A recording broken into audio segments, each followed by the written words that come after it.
සිහිලල්ව ගලා යන දිය පාරවල්, ඒ ජලයේ ගලාගෙන යන්න බිමක් වෙච්චි සරුසාර පස, එයින් පෝෂණය ලබන සදාහරිත ගහකොළ, එයින් ජීවය ලබන මිනිසුන් වගේම සතා සිව්පාවන් කෙතරම් අවියෝජනීය සම්බන්ධතාවක්ද. අපි හැමෝටම මේ ගලාගෙන යන සිහිලැල් ජලයත්, ඒ වගේම තුරුලතාවනුත්, ඒ සියල්ල දරා සිටින පසත් ඉතාමත්ම වැදගත්. මේ මූලාශ්‍ර නොමැතිව ජීවයක් පිළිබඳව හිතන්නවත් බැරි තරම්. විවිධ ආයතන මේ සම්පත් රැකගන්න බිහි වුණා. විශේෂයෙන්ම මේ මධ්‍යම කඳුකරය රැකගන්න. ඒ අතරේ වඩාත් සුවිශේෂී වූ ආයතනයක් තියෙනවා. ඒ හරිත දනව්බිම් සංවර්ධන මධ්‍යම අධිකාරිය හෙවත් හදබිම අධිකාරිය.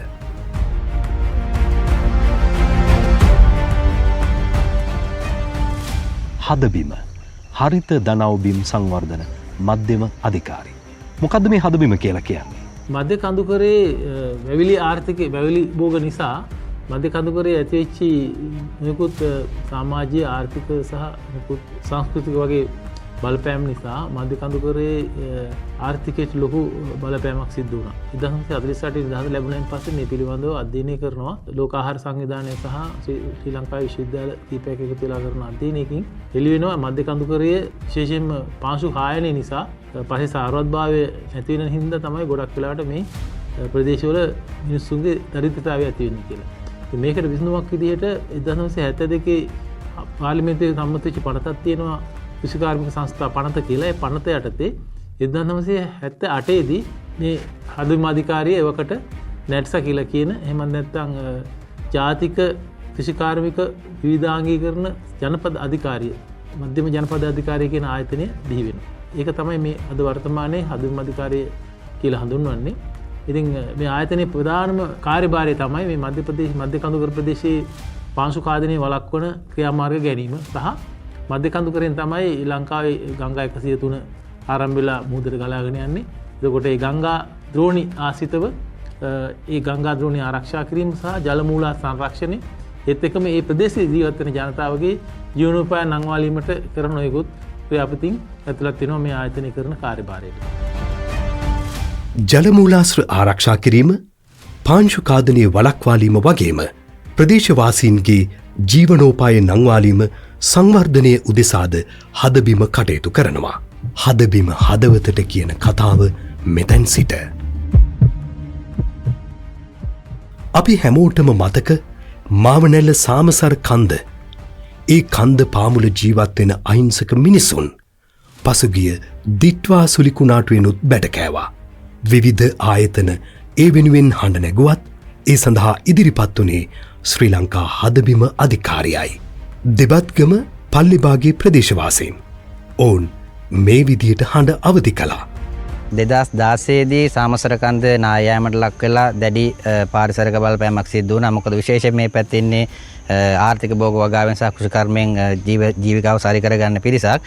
ඉතින් ඒ වෙලාවේදීත් අපිට ඔබතුමාලා අද වගේම හදබිම අධිකාරියෙන් අපිට ලොකු සහයෝගයක් ලබා දුන්නා ජන ජීවිතේ නැවත නගා සිටවා ගන්න. තම පහුගිය දවස්වල වෙච්ච දිට්වා සුලිකුණාටුවත් එක්ක මේ ප්‍රදේශයට දැඩි පාරිසරික බලපෑමක් එක්කම කඳු නායෑම් වගේ දේවල් සිද්ධ වෙලා මිනිසුන්ගේ ජන ජීවිතයට ලොකු බලපෑමක් එල්ල වුණා. ඉතින් ඒ වෙලාවේදී නැවත වතාවක් ආශිර්වාදයක් වගේ සියල්ල කරපින්නාගෙන හදබිම අධිකාරියෙන් අපේ මේ ප්‍රදේශයට ඇවිල්ලා මේ අල මාර්ගයේ පළවෙනිම පිළිසකර කරලා දුන්නා. ඉතින් ඒ වෙනුවෙන් ප්‍රථමයෙන්ම හදබිම අධිකාරියට ස්තුතිවන්ත වෙනවා. අපේ මේ ජල පෝෂක ජල සම්පත් සුරකින්න අපේ මැදෑල ප්‍රදේශයේ අද දවසේ රුක් රෝපණ වැඩසටහනක් හදබිම අධිකාරියෙන් මගින් සංවිධානය කරලා තිනවා. ඉතින් ඒ වෙනුවෙන් හදබිම අධිකාරියට ප්‍රදේශවාසීන් හැටියට අපි බොහෝම ස්තුතිවන්ත වෙනවා.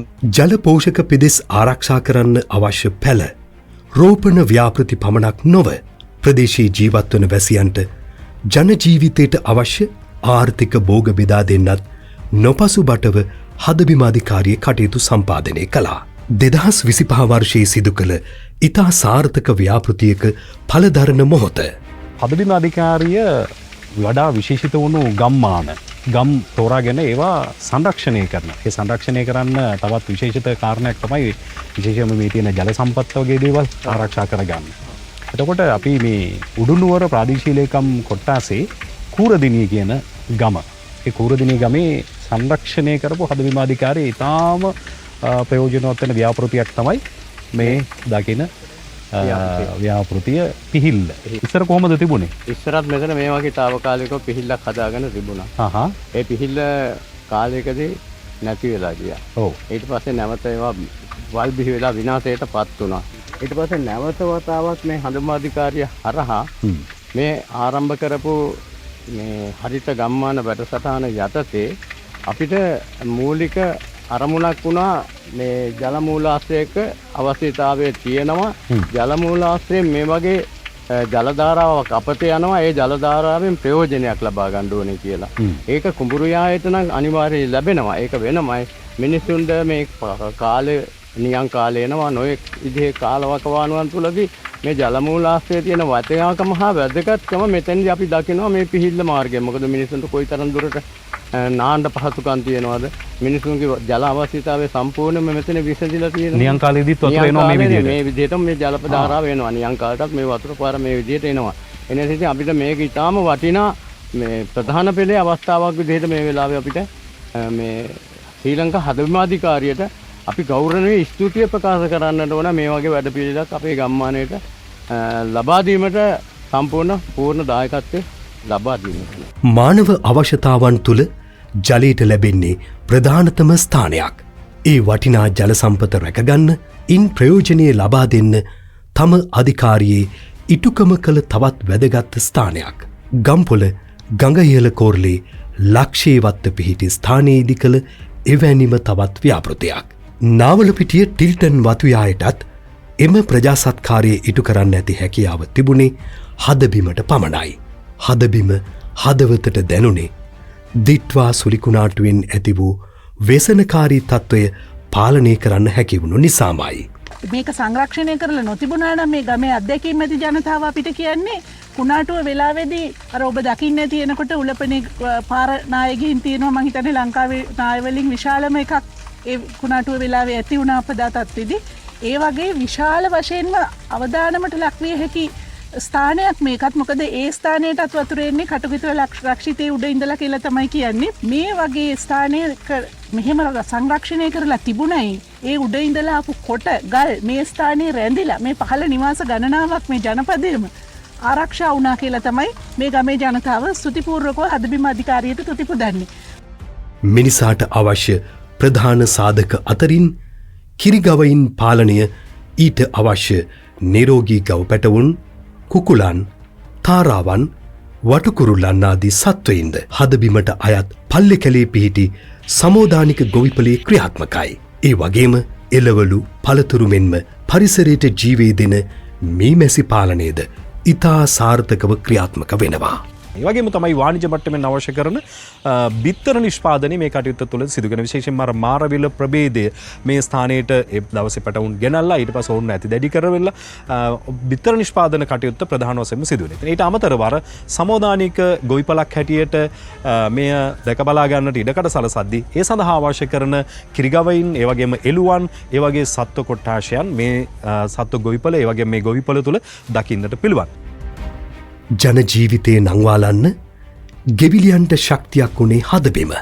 ඉතා නිරෝගී කිකිලි පැටවුන් ලබා දෙන්නටත් ඊට අවශ්‍ය සෙවිලි තහඩු, දැල්ලාවරණ, සිමෙන්තියාදී කූඩුවලට අවශ්‍ය අමුද්‍රව්‍ය ලබා දෙන්නටත් කටයුතු කළා. හදබිම හැමදාම ජනජීවිතයට ශක්තියක් වුණා. මේ පලදරන්නේ ඒ ශක්තියේ ප්‍රතිඵල නොවේද? පළවෙනිම ස්තුතිවන්ත වෙනවා හදබිම අධිකාරියට මේ වගේ විසුවරයක් වශයෙන් කරන්න ප්‍රකාශිත දෙනවනේ. අන්න අධීරයේදී අපිට 10 දිනක් ලබා දුන්නා. දෙවෙනි අධීරයේදී අපිට කුකුල් පැටවුන් 50ක් ලබා දුන්නා. ඒත් එක්කම තහඩු, සිවිලි තහඩු 50ක් 20කුත්, සිමෙන්ති කුට්ට 6කුත්, දැල් රෝලුකුත් ලබා දීලා අද අපි සාමාන්‍ය හොඳ තත්ත්වයක ඉනවා. මාසෙකට 20000 කට ආදායමක් ලබන්න පුළුවන් මේ සොන්රවියක් වශයෙන්. එපමණක් නොව වාණිජ ගෙවතු සංකල්පය මිනිසුන්ට හුරු කළෙත් හදබිමාධිකාරිය විසින්මයි. හදබිම අධිකාරිය සම්බන්ධ වුණාට පස්සේ තමයි අපි සාර්ථක වුණේ. ඇත්තම කියනවා නම් අපි දැන් අර හරි අරමුණක් නැතුව, ක්‍රමවත්තාවයක් නැතුව වැඩ කරගෙන ගියානේ. හදබිම අධිකාරිය මඟ පෙන්වීම යටතේ අපි ක්‍රමවත්ව දැන් ආර්ථිකයක් ලබන මට්ටමට අපි ඇවිල්ලා තියෙනවා. ශ්‍රී ලංකා හදබිම අධිකාරියේ උපකාරක අවස්ථාවන් අතර ඉතා මහන්සියෙන් ඕනෑකමින් සකසාගත් වාණිජ්‍ය ගෙවත්ත ආරක්ෂා කර ගැනීමත් විටක අභියෝගයක් වුණා. ඒ වනසතුන්ගෙන් ඒ සඳහත් පිළියමක් සොයන්න හදබිම කටයුතු කළා. 50% උපකාරක ක්‍රමවේදය යටතේ වායුතුවක්කු දහසක් බෙදාදීම ආරම්භ කරන්නට හදබිම කටයුතු යෙදවා. අපේ චන්ද්‍රත්න මහත්ම ඉන්නවා අපිට කියන්නකෝ මේ ඇත්තරම ඇයි මෙහෙම එකක උවමනාව දැනුනේ? ඇයි වායුතුවක්කුවක් ඕන උනේ? පළතුරු වර්ග හැදීගෙන එනකොට ඒක විනාශ වෙනවා. ඇත්තටම මේ ගම ගත්තොත් එහෙම මේ ගමේ විශාල වශයෙන් මේ පළතුරු වලින් ගමට මේ ආදායම් උපයා ගන්න පුළුවන්. අපි හැමෝටම දැන් පොල් ගස් තියෙනවා. දැන් මේ අධිකාරියෙන් පොල් ගස් දීලා තියෙනවා. හැබැයි අපි හදනවා. නමුත් ඒකේ අනාගතය ගැන අපිට හිතන්න විදිහක් නැහැ. දැන් මේ වගේ දෙයකින් මම හිතන්නේ මේ අපේ ගමට ලොකු ප්‍රයෝජනක් ඇති වෙනවා කියලා මට කියන්න පුළුවන්. පසුගියදා ශ්‍රී ලංකාවට බලපෑ දිට්වා සුලිකුණාටුව මධ්‍ය කඳුකරයට අත් කළ ඉරනම ඉතාමත් බරපතලයි. කඳු නායකයා ඇලමාර්ග විනාශ වුණා. ගොයම් වෙනුවට දකින්නට ලැබුණේ වැලි කඳු. මේ වෙසනයට හදබිමාධිකාරිය ක්‍රියාත්මක වුණේ අදක ඊයක නම් නෙවෙයි. පාංශු කාදනය කෙතරම් විනාශකාරීද දුටු හදබිම අධිකාරිය ඒට හැකි පමණින් ගෙයින් ගෙට ගොස් ජීව වැටි පාංශු කාදනය වලකාලන ගල් වැටි මේ සියල්ල සකසා ගැනීමට අවශ්‍ය උපදෙස් වගේම පහසුකම් නොපසුබටව ලබා දුන්නා. හදබිමාධිකාරිය මේ ගෙවතු වල පාංශු සංරක්ෂණයට ක්‍රියාත්මක කරලා තියෙන ලස්සන ගල් වැටි සකස් කරලා යොදලා තියෙන භූමි ප්‍රදේශයක් තමයි මේ. මෙතරම් දුරට හෝ දිට්වා ව්‍යසනය දරාගන්න හැකි වුණේ කානු පද්ධති, ගල් වැටි, ජීව වැටි යොදා තිබුණ නිසයි. ඒ පිළිබඳව මධ්‍ය කඳුකරයේ භූමි භාගයන් රැකගත් උදවිය හදබිමට පින් දෙන්නේ ඒ හින්දායි.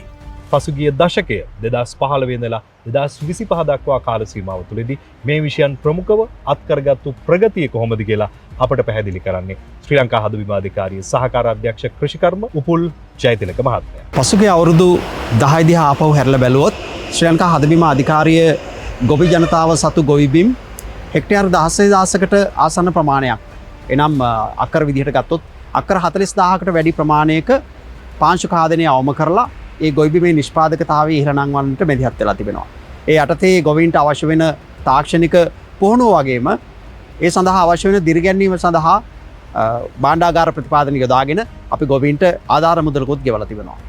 ඒ වගේම මේ භූමි ආශ්‍රිතව පවතින ශුද්ධ ජල පෝෂක 300කට ආසන්න ප්‍රමාණයක් වැඩි දියුණු කරන්නට අවශ්‍ය වෙන මඟ පෙන්වීම අපි ලබලා දුන්නා. ඒ වගේම රුපියල් මිලියන 200කට ආසන්න ප්‍රාග්ධන මුදලක් යොදවමින් මේ ජලපෝෂක 300 සුද්ධ ජලපෝෂක 300 තුල ඒ ජනතාවට ජලපෝෂක වලින් ලැබෙන දියදහර වඩා ප්‍රයෝජනවත් වෙන විදිහට වැඩි දියුණු කර ගන්නට අවශ්‍ය වෙන භෞතික ඉදිකිරීම සඳහා අපි මැදිහත් වුණා.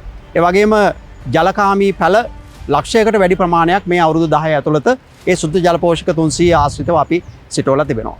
ඒ වගේම පාංශු සංරක්ෂණය නිම කළ හෙක්ටයාර් 16000ක ප්‍රමාණයේ භූමියේ නිෂ්පාදකතාවය එහෙම නැත්නම් අස්වැන්න ඒ පොළවේ හිඩස පුරවන්න අවශ්‍ය වෙන කෙටි මධ්‍ය සහ දිගු කාලීන භෝග වර්ග විශාල ප්‍රමාණයක් අපි පැල විදිහට ගත්තොත් මිලියනයකට අධික පැල සංඛ්‍යාවක් අපි ගොවීන්ට නොමිලේ බෙදලා දීලා ඒ රටේ කෘෂිකාර්මික නිෂ්පාදන වැඩි දියුණු කරන්නටත් අපි මැදිහත් වුණා. මේ විදිහට ඒකාබද්ධ ප්‍රවේශයක් තුළින් අපි පහුගිය අවුරුදු 10 දී කටයුතු කරලා තිබෙනවා. ඒ වගේම ගොවීන්ගේ ජීවනෝපාය වැඩි දියුණු කරන්නටත් අපි විවිධ ක්‍රමෝපායන් ඔස්සේ කෘෂිකාර්මික යෙදවුම් ගොවීන්ට නොමිලේ ලබලා දීලා තියෙනවා. කුචි උපකරණ, ඒ වගේම විවිධ සත්ව පාලන ව්‍යාපෘති යටතේ අපි මීමැසි පාලනය, ඒ වගේම ගම් කුකුල් පාලනය වගේ දේවල් වලටත් අපි ගොවීන්ගේ ජීවනෝපාය වැඩි දියුණු කරන්නටත් අපි මැදිහත් වෙලා තිබෙනවා. මේ කටයුතු වඩාත් පොළොල් ජනතා සහභාගීත්වයකින් වගේම විද්‍යාත්මක ප්‍රවේශකකින් ඉදිරි කාලයේදී වඩාත් පොළොවට දැනෙන විදිහට මිනිසුන්ගේ හදවතට දැනෙන විදිහට ක්‍රියාත්මක කරන්නටයි අපේ අධිෂ්ඨානය. 2026 අවුරුද්ද ශ්‍රී ලංකා හදබිමාධිකාරියේ තවත් ව්‍යාපෘතීන් ගොන්නක් රැගෙන එන්නටයි බලාපොරොත්තුව.